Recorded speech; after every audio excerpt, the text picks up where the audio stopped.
This is one of Girls on Track UK's amazing inspirational webinar series. So this month, if you haven't guessed it, the theme is motorsport medicine. As I said earlier, if some of you had already joined at that point, I'm so excited for this chat because I did want to be a doctor when I was younger, when I was in school. That didn't turn out too well. In a completely different field now, but very excited to chat to our two wonderful guests tonight in Sharon and Claire. I will introduce them to you a little bit later. But just whilst we're getting the introductions underway, my name is Steph Turner.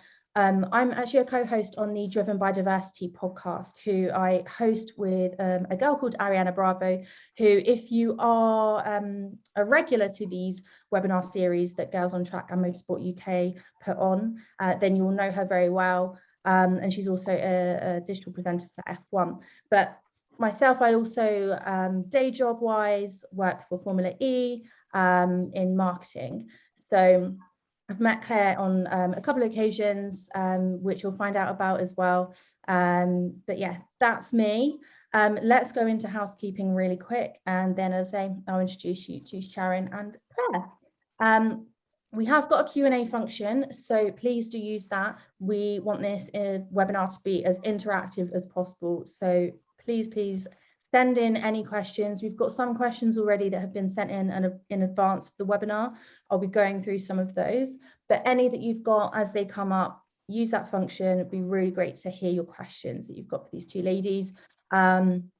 And this webinar will also be recorded. So if you do miss it, or if you have to drop off, or it's going to be really brilliant, so you want to share it with your friends and family, it will be recorded and it will be posted up on the Girls on Track UK community page on Facebook, so you can rewatch it at a later date. Please do also join that Facebook page. It's a great community on there. So we'll send out links to that after the session as well. There'll also be a link to join the mailing list for Girls on Track UK. So again, sign up there. You'll get all of the kind of news, updates, all the latest, where you'll be able to sign up for future webinar sessions as well, because each month there's a different theme. And then finally, there will be a link to a survey that will pop up as soon as the session ends. So you'll be able to jump on that and let us know what you thought. So without further ado, I think, ladies, we should get into it, shouldn't we? So, so tonight we've got Clare Morden, who is a doctor. She's actually also the Chief Medical Officer for Brands Hatch. And the reason I know her is because she is the extrication doctor for Formula E. But also in the daytime, I believe you're an emergency GP and working in hospitals and yeah, going straight to work after this. So you're a busy lady. And then Sharon Wells, we've got here, who is a registered nurse working with the BTCC medical team. She's worked at the British Grand Prix Formula 1 and has done a lot of work at Silverstone as well.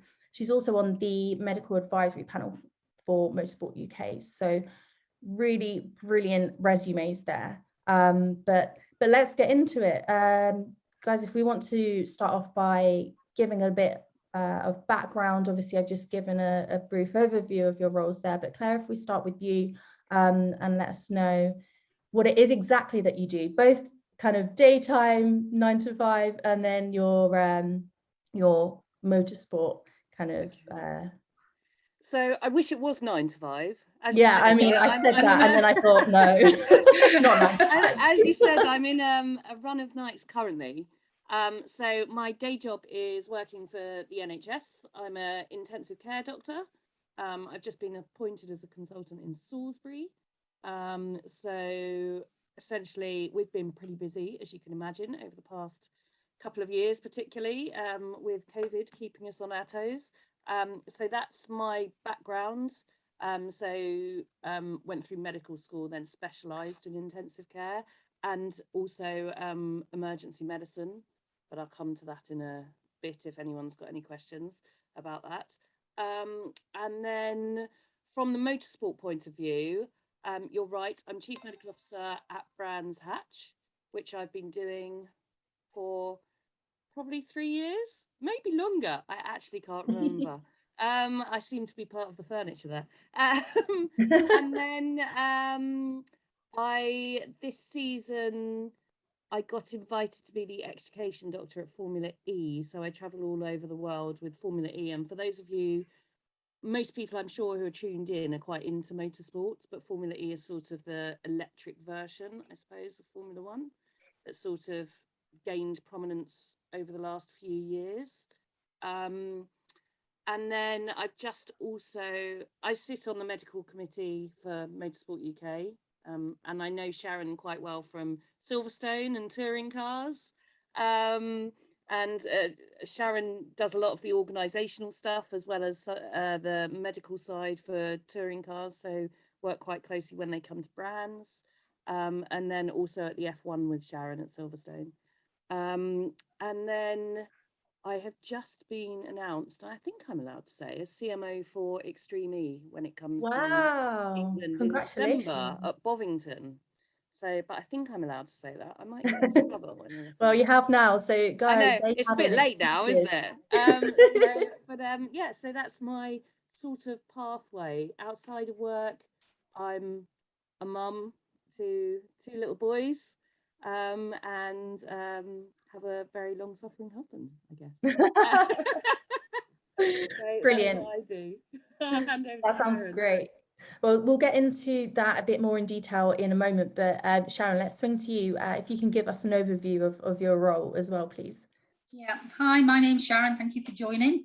I'm a registered nurse. I have been a nurse for a long, long time. I won't say how long because then you'll know I'm old.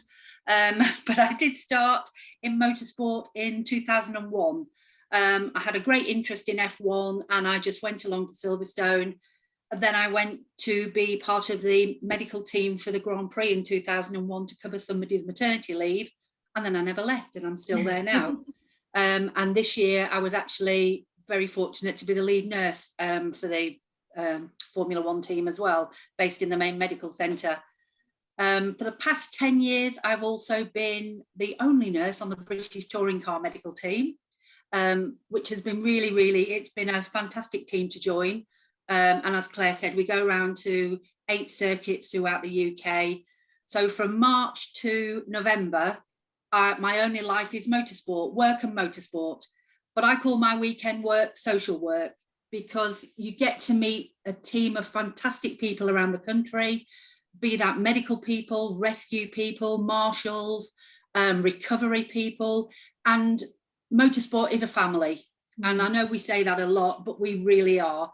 You meet, you can go up to Knockhill, people will remember you from the year before, and it's like you've never left. You just pick up where you left off.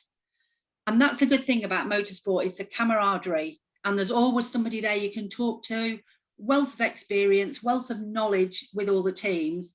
And it's just a great sort of arena to be in. But also what's nice, I think in the last 2 years, even though, we've carried on with motorsport during COVID, it's been slightly different. It's been nice, I think, for all the medical people to get together and know we're all in the same boat. It's what they're seeing in their NHS is what we're seeing in our NHS. And it's just been a great support to everybody to know that we're all going through the same stuff and just trying to get a new normal and how it's going to be.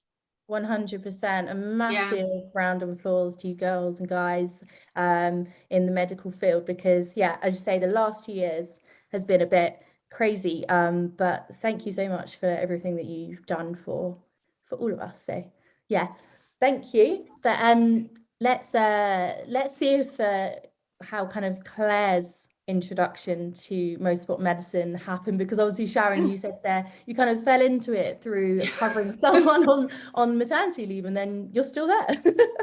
So let's see if Claire's got a similar story or how that went down.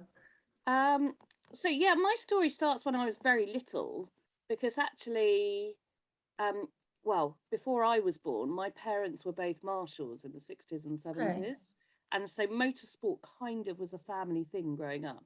On a Sunday, we always used to watch the Grand Prix, have lunch in front of the Grand Prix, apart from my sister, who hates motorsport, and she'd sit on her own in the dining room. And then, it came to be that we'd go to the Formula One as children and go to sort of motorsport events. And I grew up in Essex, so not far from Brands Hatch. Yeah. And then when I went to medical school, it was always my dream. There was a chap called Professor Sid Watkins, who was the F1 sort of medical guru. He was actually a neurosurgeon from the Royal London. And he was someone that I was just in awe of and thought this would just be the job that I wanted in life. Yeah. And I'd always wanted to do medicine growing up. For various reasons. I was quite poorly as a child, spent quite a bit of time in hospital, and thought that's where I wanted to head.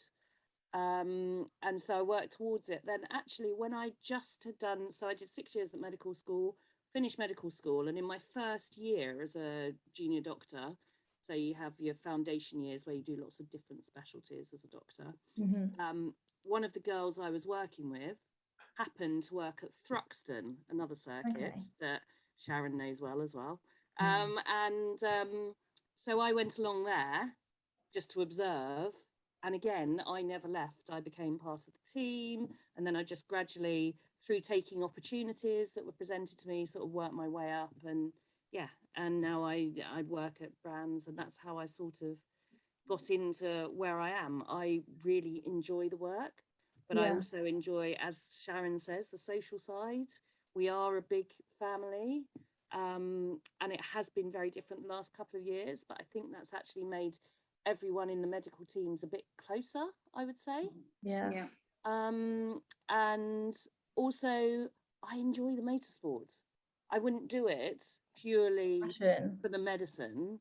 Yeah. It's actually the motorsport and the being so close to the track and seeing the cars and, you know, also the opportunity to provide really good care if the drivers need it, which is why we're there.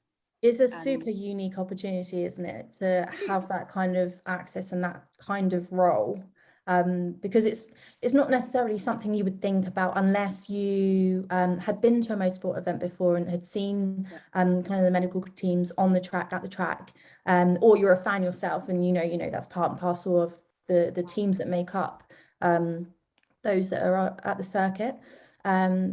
But yeah, it's super interesting, and that actually answered one of the questions that we had in the lead up to this webinar. So how did you become involved in motorsport medicine? But linking to that question, the second half of that question is actually what qualifications are necessary. So Claire, if we just continue with you, and then we can go to Sharon and find out how that differs between, you know, the doctor side and then the nursing side. Okay. It's very difficult it's very difficult to pin it down. Okay. But I would say the qualifications, so for a doctor, you need to be past your foundation years because it's deemed an unsafe environment. So outside the hospital environment. So you need to be in specialist training or be signed off after your foundation years after medical school, which is all written down in the regulations. Other things are a regular involvement in trauma or a trauma life support or European trauma course qualification. We are very lucky that Motorsport UK presents such a course at Silverstone every year, which is something that people can get involved in. And actually it's quite a good way to meet other people involved in motorsport because everyone teaching on that course is involved in motorsport. So it's trauma, certainly be post foundation years. And the other thing I would say is if you're in an acute specialty, particular anaesthetics, emergency medicine, it is a bonus, but it's not a necessity because actually we have a lot of GPs. We even have an obs and gynae doctor that works, I think, at the F1, correct me if I'm wrong, Sharon. No, so, and we have surgeons and orthopods and wow, so it's really varied. Like the neurosurgeons, as I said, like Sid Watkins was, is actually a CMO, is the neurosurgeon. So it's very varied, but as long as you've got the passion and the interest, but also want to make a difference to the drivers as well. Yeah, because it's all about getting that first level care to them at the earliest opportunity. 100%. And Sharon, how does that differ, or is it, you know, fairly similar? How does it work on your side? Well, you need to be a registered nurse and you need to be 2 years registered. And Motorsport UK have again brought that ruling out just because then people have got some sort of basic knowledge and a grounding from their training. Because once you've trained, you know, and you're out on the wards, it's very, very scary. And a lot of the time in motorsport, you know, we can work on our own a little bit, go and get the doctors, you know, for reviews and things like that. But you do need a good basic grounding. I've never worked in A&E. A&E frightened the living daylights out of me when I started training, because where I trained, they really did put us in. They thought it was funny, you know, to put you in resus on your own and nobody else be around. And as a patient came in, then they'd all jump from behind a door going, we're here. You know, well, by then, as a third-year student, you were sort of on the floor like a jellyfish. So I've steered away from A&E in my entire life. But if I could go back and turn the clock back, I would be in A&E, because I've gained so much knowledge and so much experience working with good doctors from A&E, good nurses. I would say, I mean, I don't know, Claire, you might be able to answer this when you've seen me working in action. I don't think not working in A&E has been a disadvantage, because I've learned a lot over the years, but I have been an anaesthetic nurse, so I can certainly help the anaesthetist. I've been a ward sister. I've worked on general medical wards. I'm a nurse prescriber. So I've done all the nurse prescribing course. So I've done lots of things, but you do, some people that you speak to say, oh, you know, you need to be in A&E, but I wouldn't say you do necessarily. You just have to have a good general base of nursing care. And as Claire said, an enjoyment of motorsport. If you come in if you come into a race circuit to just see the blood and gore, you're there for the wrong reasons. 100%. You know, our perfect day is you see some fantastic racing and everybody goes home all right at the end of the day. That is what we're there for. If it happens, and we're there. Because, you know, the best place for anybody to have an accident is at a race circuit, because you've got such a wealth of knowledge from doctors there, you get the best outcomes.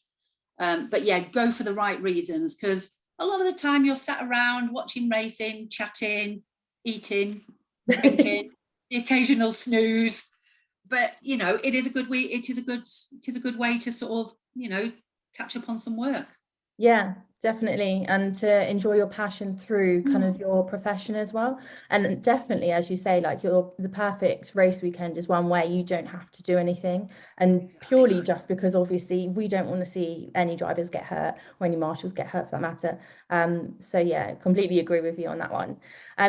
We are having a couple of questions through. So I'm just going to go through those. But anyone currently watching who is using the chat function for questions, please do use the Q&A function, so that way we can just see your questions a lot easier. But we've had some through. So one from Craig Sutton, and I know that we have said about, obviously it's really important to have a good grounding in your respective fields, because it can be a very dangerous field, kind of going into motorsport medicine. But Craig's actually asked, can someone who is not a nurse or a doctor get involved in the medical team? So are there any other roles that mean that you don't necessarily have to be qualified as a registered nurse or a registered doctor? Open question. Go on, Sharon, you take it, then I'll... I was going to say, I mean, most of the people in medical teams are doctors, nurses, or paramedics, or EMPs, things like that. I mean, a good part of getting involved in motorsport is actually becoming part of the rescue team, starting as a marshal and becoming a rescue team. And they work very closely with the medical teams. They also, part of the rescue training is actually basic first aid, which, you know, the doctors at the circuit will do, and you have to get signed off. But again, that's a good way to get involved in motorsport. If you're interested in it, you know, you go along, and again, you're part of a small team, and you do get the hands-on training, because everybody's always looking for marshals or rescue crew, or even recovery. You know, if anybody wants to fancy going on there, you know, recovering cars from the track, there's lots of other things you can do apart from the medical side. And I think I'll just echo what Sharon said. So actually, it used to be within the medical regulations quite constrictive about being a nurse, a paramedic, a doctor. But actually, we have now advanced critical care practitioners, or who actually work at a different level, and we always ensure that we have a good mix of staff on the team. So I think Sharon alluded to not having worked in ED, but then support. And for ED, I just saw something in the Q&A. Yeah, I was going to say, yeah. ED is what is known as emergency medicine. Now, some countries I know don't have specialists in emergency medicine in Europe. So if you're watching from there, it's sort of your acute illnesses and injuries that quite often are covered by orthopedics and trauma as well in other countries. So that's what the translation is if you hear us mention A&E or ED or anything.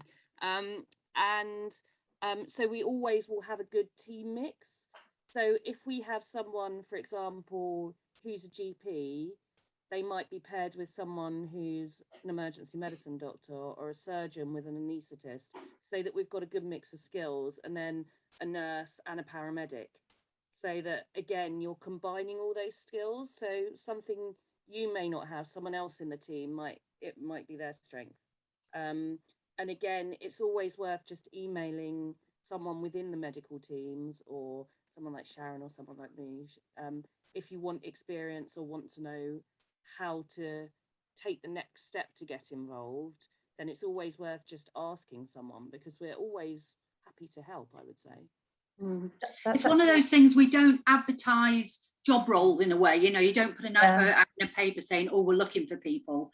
I must admit, at Silverstone, after the F1, we always get an influx from doctors and nurses who say, oh, I want to be part of the F1 team. Well, the F1 team is slightly different because you're actually invited to join that F1 team.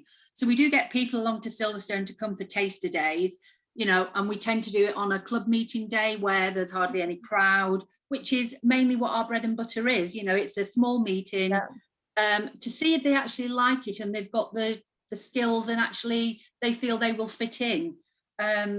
We, you know, again, we do get people, they do think they're going to just turn up, do the F1, and we never see them again until the next year. And sadly, that doesn't happen. No. Are those taster days just for kind of registered nurses and doctors, or no, paramedics as well, anybody?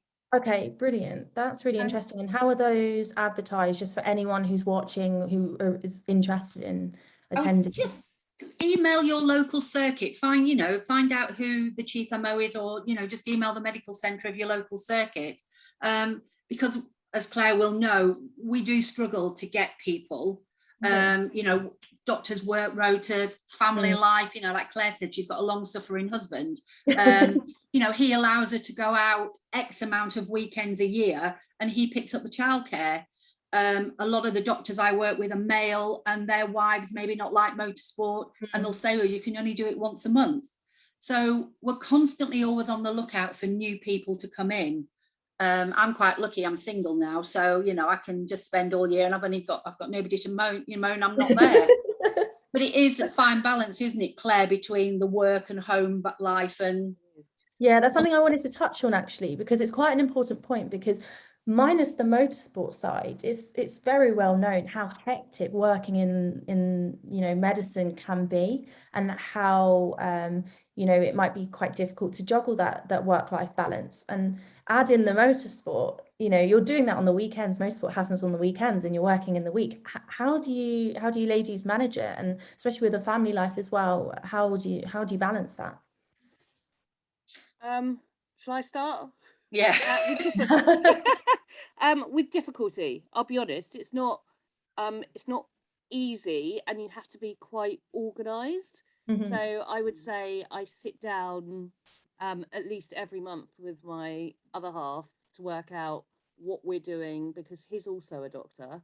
So to balance our rotas, make sure we've got, and with 2 young children as well, we are quite fortunate that there is the opportunity. So if I'm working, I will invite the children to come, and they will sometimes come to the circuit at the weekends. And they are quite into, well, they both like Ferraris because I think they're bright red, but they are quite into cars otherwise, although they do think every red car is a Ferrari. I think they'll be quite disappointed as they grow up. So I think it is tricky, and also it's about prioritizing things. I think there's a saying, you know, that you can have everything. I think you can have everything, but at different times in life, they're sort of different proportions of everything. Yeah. And that is important to realize, because it is a struggle. And you do, like for the NHS side, I rely on people swapping shifts and me swapping shifts to actually cover certainly my Formula E and my Brands Hatch commitments. And so it is a juggle. And over, as Sharon says, sort of from November to March, the calendar goes quite differently. Yeah. But now I've picked up Formula E, we obviously have got pre-season testing in December Coming and up starting soon. January. Yeah. So it's all a bit upside down again now. So and I do think it's about also having a supportive team around you, who I'm very lucky, because I think actually one of my husband's first dates when we were dating was to go to motor racing, because I thought if he's not into motor racing, forget it. Strike that one off. Yeah, exactly. I thought this is not going to work otherwise. So yeah, I think it is possible to do it all, but it's just about being organised and also working out at different times in life. You will have different priorities, and it's just getting those sorted at that point. I'm not perfect at it by any means. Yeah, I guess it's like working out what works for you as well, and you know what, as you say, your priorities are, and figuring out how you balance those in your life. But yeah, that's a good answer. Sharon, have you got anything that you found that works for you, or anything to add to that?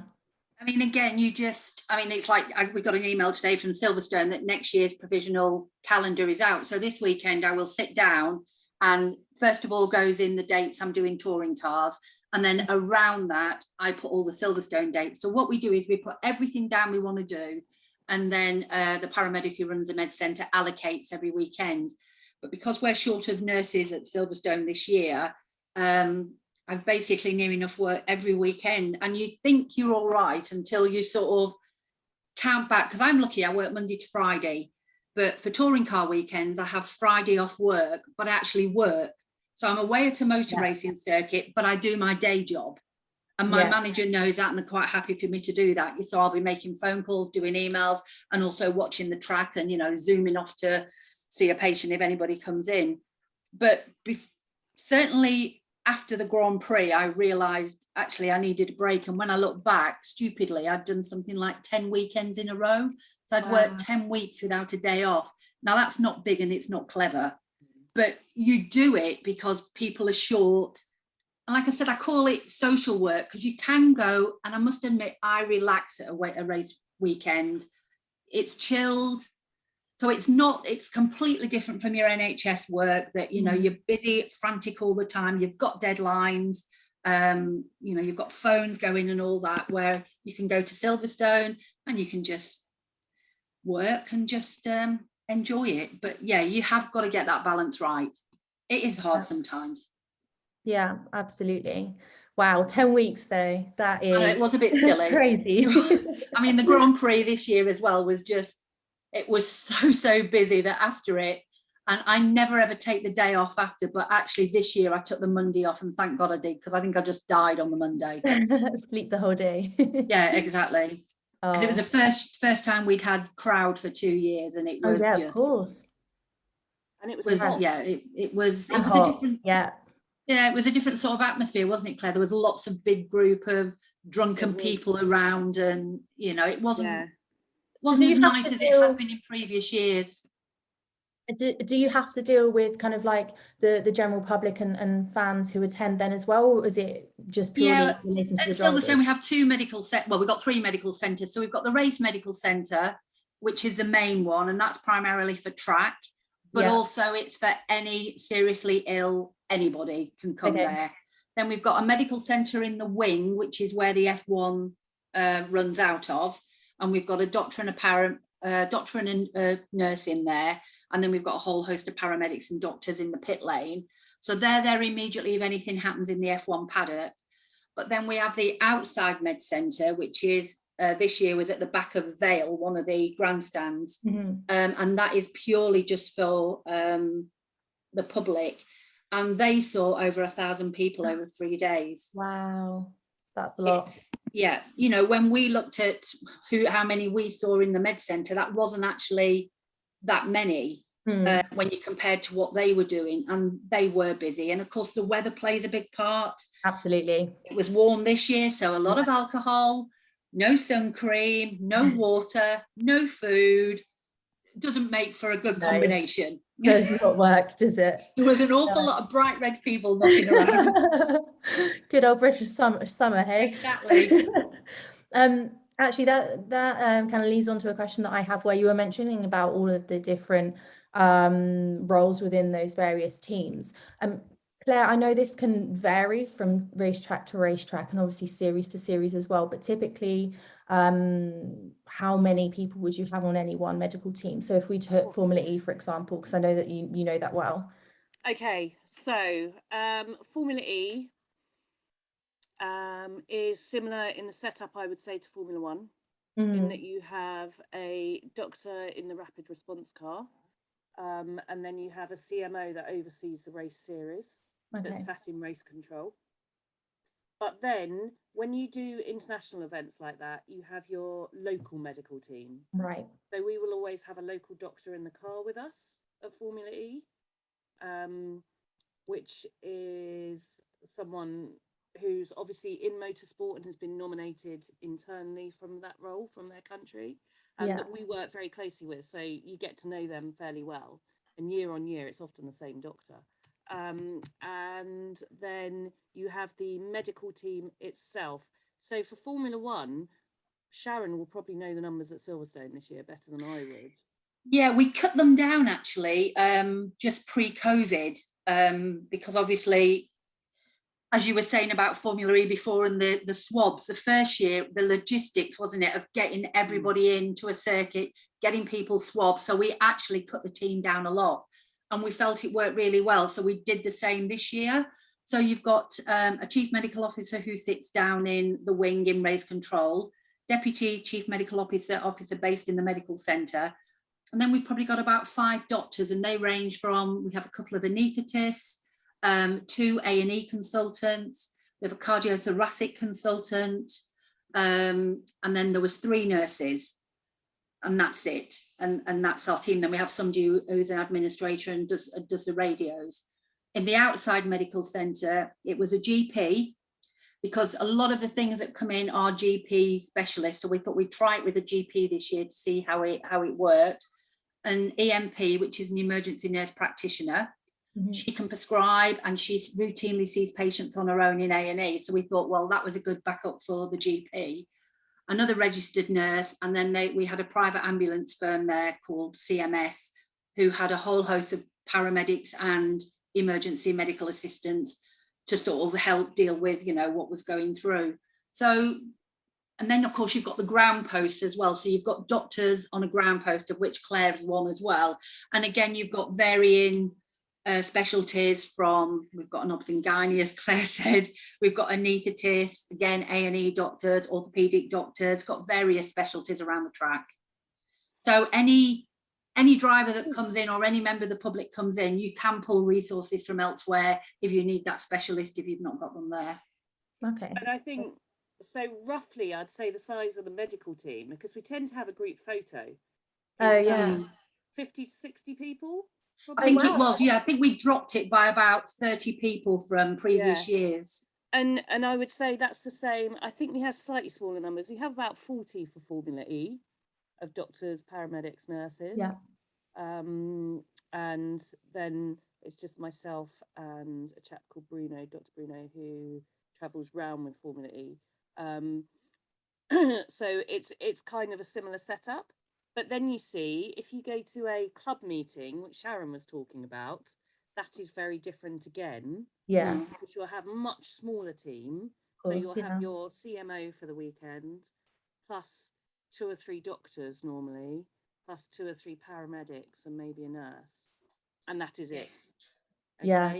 And then you'll have your ambulance crews as well. So if you need to take someone to hospital, you can, or you may end up calling in county ambulances, depending on what it is or utilising HEMS. Whereas at the big events like Formula E, Formula 1, British touring cars, we actually have HeliMed and a helicopter available for that transfer on site, which is part of regulations.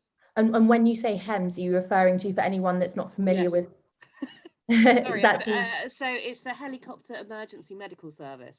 So it's our flight medical team that we would have available. So, and for the bigger meetings, that is a requirement. Yeah, absolutely. So they're on site. Yeah, they're on site for British touring cars, British superbikes, Formula 1, Formula E. They're on site because the idea is that we can transfer them. So in the UK, for those not watching, we have what we call a trauma network. And so we have big trauma hospitals, which are trauma centres, which is where our major trauma patients would go to. And we need to get them there as rapidly as possible. And circuits like Brands Hatch and Silverstone, they're actually quite away from those hospitals. So to go by land ambulance would take too long. So we tend to fly them, which is why it's a requirement. Yeah, absolutely. That response time is critical, isn't it? Especially if there's been a major trauma. So it's really important that we have those facilities available. Right, I'm going to actually go on to the Q&A because there's a few in here that we've not yet answered, which I just want to pick up. So I'm not sure if you ladies will be familiar with kind of physiotherapists, how they kind of integrate into your roles and the teams that you sit on. But Sophie Tucker's come in with a question on how would you recommend getting into motorsport as a physiotherapist. So she's currently working in a private hospital environment, and she has experience in professional rugby and football clubs and working with extreme sports athletes as well. So I'm not sure which of who of you would be best to answer. So just go ahead if that's something that you're familiar with. Well, I was just going to say BSB are the main ones, aren't they, Claire? British Superbikes. They bring their own physios with them, and they are the busiest people all weekend because they're just constantly seeing riders coming in. And there's normally about 3 of those, isn't there, at every meeting? For motorsport, we don't normally have physios. I know that some teams, like the big F1 teams, will employ their own physio to see their own drivers, and I think the drivers sort of employ them on a salaried basis. But not mainly. We don't at F1, do we? We don't at British touring cars. I don't know if you have them at Formula E. It is quite a specialist role. We don't, but I know certainly in F1 and FE, some of the bigger teams actually employ them directly. So Mercedes have their own physios. Yeah. And so I think there's a couple of people in Girls on Track who are physios who've one has just started a job with Mercedes. Sasha Smith. Yes. Yeah. So she's a academy performance coach. Yeah, she's actually one of my friends, really good friends. So yeah, she's just started Mercedes HPP.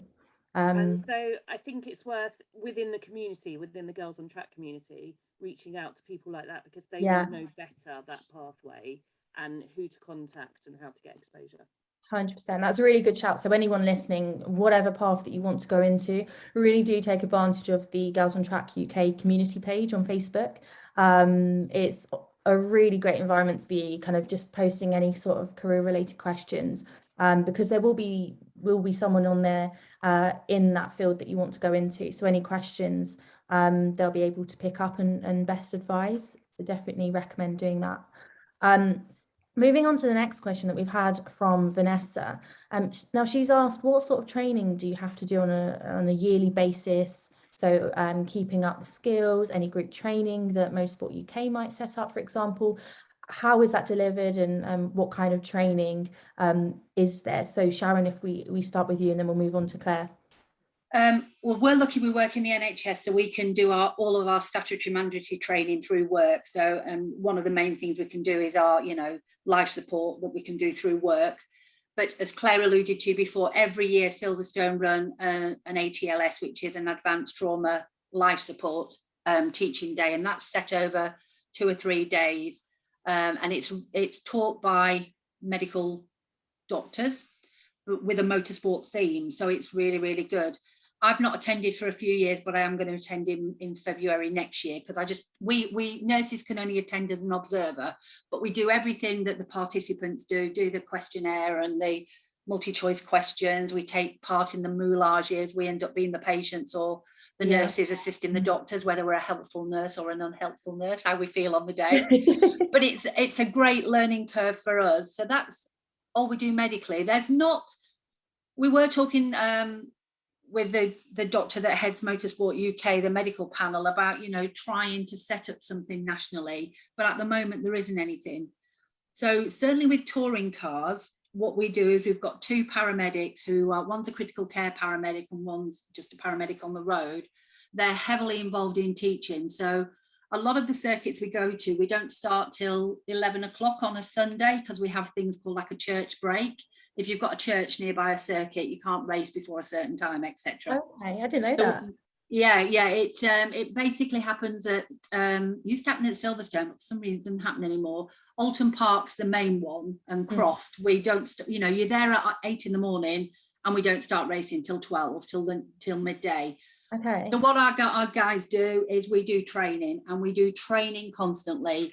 And one of the things we started doing last year, because none of us were really used to wearing fully protective gear, you know, the masks, the gloves, everything, the FP3 mask. In hospital, yes, sometimes, but out on a race circuit, no. So we started doing extrications from a car. So we put a patient in a car, get them out of the car, then they'd stop breathing, and you'd go through all the simulation of wearing all the gear, how it works, what the pitfalls are. And we had the medical team, the rescue team, all involved together. And we learned some good things. One brilliant tip we learned from the fire service was, when it's all over with, and if you've had a patient that, you know, was COVID positive, what you don't want to be doing is wafting your PPE around and letting all the COVID spores waft into the air. And what they did was stand in a yellow bag, and then you just took everything off carefully, rolled it down, put it in the bag, get out the bag, and then just tie it up. And we're all like, genius.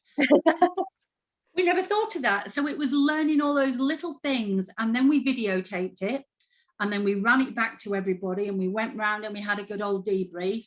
And then what we did 2 weeks later, because we sort of have our race meetings every 2 weeks, we'd train again, and we'd actually get the time down and down. So we trained, so we actually knew what we were doing, and everybody knew what roles was assigned to them, which is obviously important when it, you know, happens for real. Absolutely. And I was going to back up Sharon, that I think there's been discussion about doing something on a Motorsport UK national scale. A lot of tracks, so certainly from the Brands Hatch perspective, we run a training day every year in the down season, so it's normally sort of February time. Unfortunately, COVID put paid to that last couple of years, because we weren't allowed the numbers we would normally have. So, and again, it's all training, sort of in situ training. So we tend to we have a call time earlier on a Sunday, so we can run a training scenario every Sunday. And considering we race most weekends of the year through March to, actually we're going to the end of November this year, to catch up. Then every Sunday we will run some sort of scenario for all the teams there, just to make sure you're familiar with the kit. As you said, the PPE is another level of complexity. We have one-way systems going on in the medical centres, because, you know, and it's all those little things that you have to get your head round. So obviously the stress of a really poorly patient, you don't want to be then thinking about that as well. It just of course, to be embedded in your practice. So that is something we've been doing, and it's also a good way to get to know the strengths and weaknesses of other members of your team if you do practice. Definitely. All about the kind of the team working and knowing, as you say, how you can best work with each other, because in a critical situation that is so important to know, you know, where someone might need more support, or, you know, how you can kind of blend your skills to give the best possible care. So yeah, absolutely. We've had a couple of questions through, but just before I go on to them, Lucy Bridger has just put in the chat that she's happy to speak to anyone with questions around being a sport therapist, physio, human performance trainer in motorsport. So thank you, Lucy, for that offer. That's really, really kind of you. So anyone who's interested in those fields, feel free to reach out to her on Facebook or LinkedIn. So say brilliant community of people in various roles, so do take advantage of that to ask any questions. So we have had a question in from Heather, who's asked, are there any opportunities available at racing weekends for current medical students? Is there anything that you would suggest that she might be able to do to gain experience at this level? So we certainly do take medical students for an observer day. Okay. So the best way, as Sharon has alluded to earlier, is contact your local racetrack. And even if you don't contact the medical team directly, because sometimes it can be hard to know who to get in touch with, we will get emails forwarded to us. And we will take a medical student just to show what's going on. It won't be one of our high profile meetings, but certainly they can come see what we do. And also we tend to show them around the rescue unit and sort of the race setup, so that although they may not be able to work then, going forward, if they maintain an interest, they're sort of on our books, as you say, sort of in our radar. And then if they contact us when they do want to, they would come for another observer day, maybe when they're in F1, F2, and then they might start to work for us after that, and we can sort of say this is good. And also you've got a vast wealth of experience of people to talk to. I know that I've had a lot of career advice from sitting in motorsport cars at the weekend with various people, and I think Sharon probably has. You chat to different health professionals and they have different viewpoints, and so that is actually, so we're happy to take medical students, certainly at Brands Hatch. I don't know what other circuits do. Great. And when you say F1, F2, just for clarity, we're not talking about the racing series, are we? We're talking about junior doctor training. So, yeah, it's another strange thing. So depending where you work, so in the UK, we have a system that after medical school, you do what we call 2 foundation years, which is what is called your F1 or FY1, F2 years. And those are your sort of general specialty years. And like Sharon said, you have to be registered 2 years post-qualification as a nurse. It's similar as a doctor. So you need those 2 years before you can practice safely at a racetrack as a doctor. Brilliant. So that's what I'm alluding to. And Victoria's also asked, she says that she's really interested in doing critical care through the ACCS pathway. It's her dream to be a motorsport doctor. I think this answer might be quite similar to the one that you've just given, but I just want to make sure that her question is asked. She's asked, do you or any of your colleagues take on students for elective projects? She's a 4th year and based in Wales, or is it more kind of just, as you say, the observer sessions that'd be more relevant here? Okay, so we've had a few inquiries about elective work previously. The issue with elective work is we mainly operate at the weekends, and we cannot facilitate the amount of hours in the week that would need to make up an elective at medical school. But we are happy to take observers, because we had this discussion, and actually it wouldn't be of benefit really as an elective, because Monday to Friday, yes, there's stuff going on track, but we don't have doctors covering that. It's normally the circuit paramedics and the circuit nurses. So actually you can do quite a few observer sessions, but we don't offer formal electives. And I think that would probably be true for most places, but it's worth contacting on an individual basis. Sure. Okay, brilliant. And I did ACCS for reference, so I know exactly what she's talking about. Great. Brilliant. So Sharon, when Claire was talking there a little bit earlier about being in the medical car, and that's where she's learned some really great advice or tips, or just kind of reaching out to people and expanding her network that way. How important is networking in your field within motorsport medicine? Do you think that's really the key to being able to get these different opportunities? So like looking at it from where, you know, you're wanting to have that first door open. It is. I mean, motorsport is actually a very small community, and everybody knows each other. So, you know, your name can become well known quite quickly, and then opportunities arrive. You know, I was just working at Silverstone just as a nurse every weekend, and then the opportunity came to work for the British touring car team. Now, had people not seen me at Silverstone, you know, and seen me working, maybe that opportunity wouldn't be there. So networking is very good. And because we, you know, I'm lucky, I go around to eight race circuits a year. So I get to meet different people, and they get to know your name as well. You get to know them. So you can just make little you know, acquaintances that could actually help you with things that you're doing throughout the year. Great. Yeah, I mean, it's really good to hear that, because I think that is quite a key skill that can apply to any field, even not within, you know, motorsport medicine, any field within motorsport. It's such a key skill to be able to pick up, and it is something that you can learn and improve on. And well, it it's is about building those relationships. Yeah, I mean, years ago, I was doing my MSc, my master's, and it was in it was in pain management. So it was all about acute pain management. And what was brilliant for me was I worked with a great bunch of doctors and anaesthetists, so I could, you know, as I was doing all my different modules, I could sort of tap into them and get their expert knowledge. And one of the doctors, who's a chief MO for British Superbikes, she's actually a chronic pain consultant. So to work alongside her and, you know, tap into everything she did on a daily basis as well was brilliant. So you learn.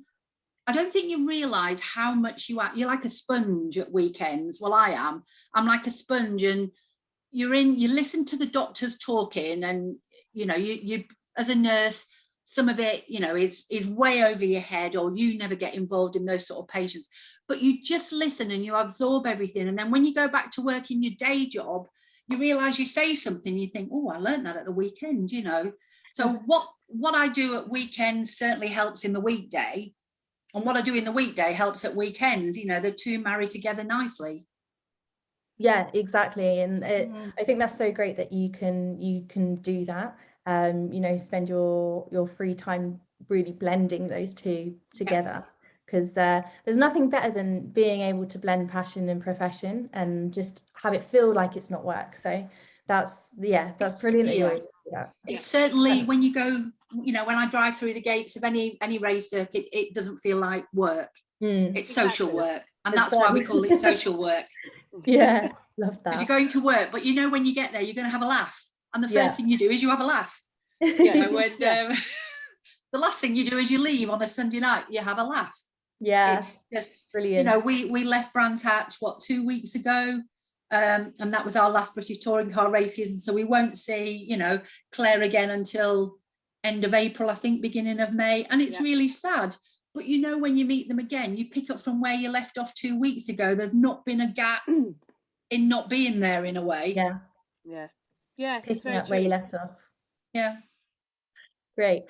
So we're coming to the end of the session, so I'm just gonna start wrapping up with one of our final questions.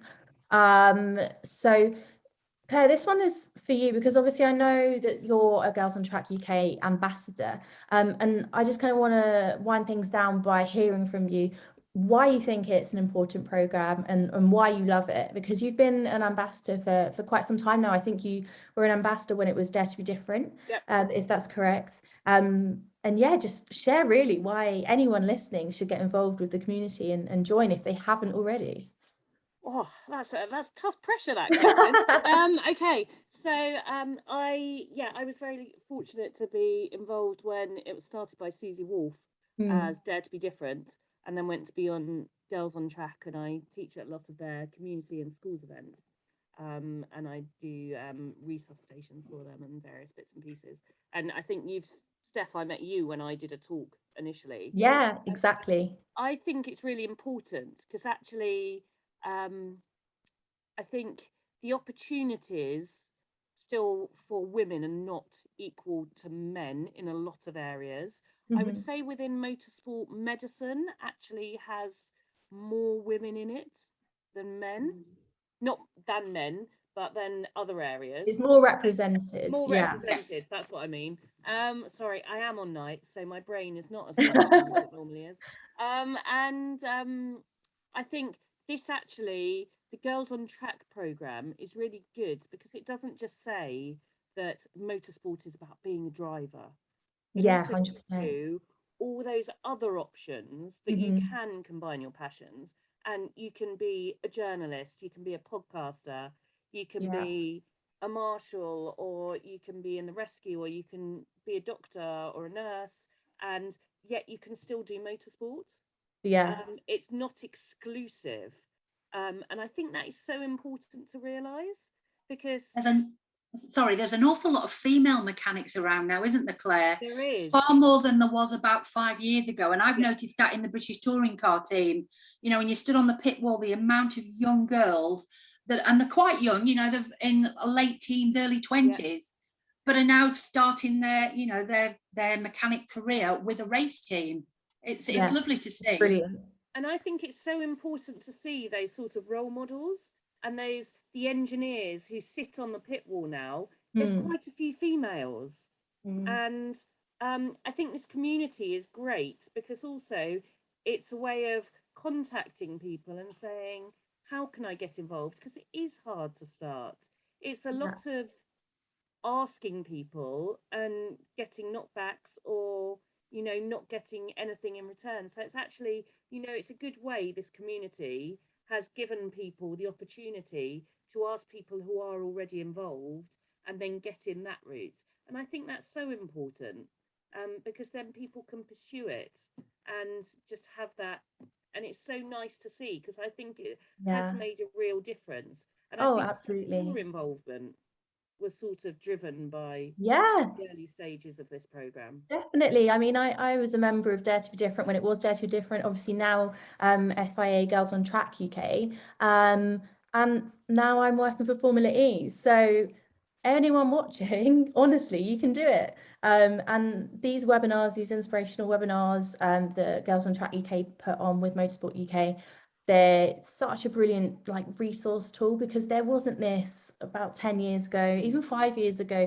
As I said at the beginning, when I wanted to be a doctor in my teenage years, there was nothing about, there was no information online. But now there's such a wealth of information on any field that you want to go into. So the key, I think, as well, as both Sharon and Claire have touched on, is networking and making sure that you find out who it is that you know, is currently in the respective roles that you want to go into, and just reaching out to them and really taking advantage of the Girls on Track UK community Facebook page. Because if you don't know who those people are, put the question out to that community page. Someone will be on there who knows someone, or is that someone. So please do take advantage. And so we've just had in the chat, if you haven't got the chat open, do open it now, because we're popping in the links so you can join the Facebook community page there. Just click the link, join it, ask your questions, and we'll have a survey coming through soon as well, and a link to join the mailing list. So there we go, and just on cue it drops in. So please do join the mailing list, because next month will be a different theme as part of these inspirational webinar series. And yes, so do that, and good luck on your journeys, wherever in, you know, what stage of your journey that you're in. Any questions, I'm sure these lovely ladies won't mind you reaching out to them, asking anything that you need to. But thank you so much, everyone, for joining. We've had a really good turnout, some really great questions, and yeah, it's been really, really great to speak to you, Sharon and Claire. Thank you so much for your time. I know you're very busy people, and Claire is about to rush off on a night shift at the hospital. You're both heroes. Yes, so that's why my brain isn't fully functional. Luckily, I don't have to do nights. Sharon's going to bed. I know. We're getting a lot of thank yous in, so everyone's really seemed to enjoy that one. So thank you again, ladies. Yeah, really brilliant to hear from you both, and thank you to everyone listening as well. Been great. Thank you for joining. Thanks for having me.